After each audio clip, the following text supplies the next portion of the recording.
to create unique dynamics and effects. Can you explain what this means to the committee? Where is that, ma'am? Section 3-703 of the DC Code. Do you know what that means? No, you don't know what that means. So Chapter 14D of the DC Code establishes the commission. I'm happy to answer questions. Mr. Chairman, I'm going to reclaim my time. This is not her time, it's my time. You can be quiet as I ask you questions, and then you can answer them. What was supposed to be a routine GOP hearing quickly spiraled into absolute chaos, leaving viewers stunned and lawmakers scrambling to regain control. And then you can answer them. I'm not, Mr. Chairman, this is my time, not hers. I'd like to reclaim my time. Let's make good use of the time. I'm making very good use of my time. The atmosphere inside the chamber was already tense. As a woman. I'm a woman. Are you a woman? 100%. Okay. 100%. I'm a woman. You're looking at one. But within minutes, it went completely off the rails.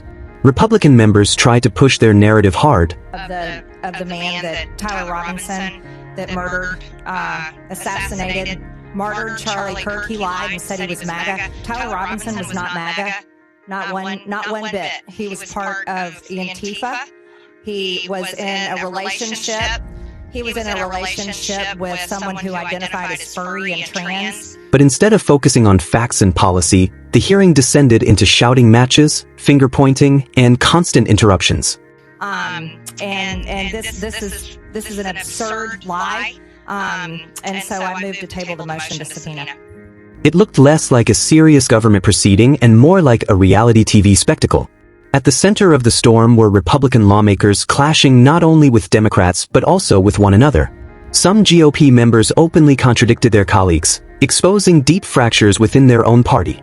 Democrats seized the moment, calling out the dysfunction, while Republicans doubled down with heated outbursts. At one point, the committee chair had to pound the gavel repeatedly, desperately demanding order, but the chamber refused to calm down.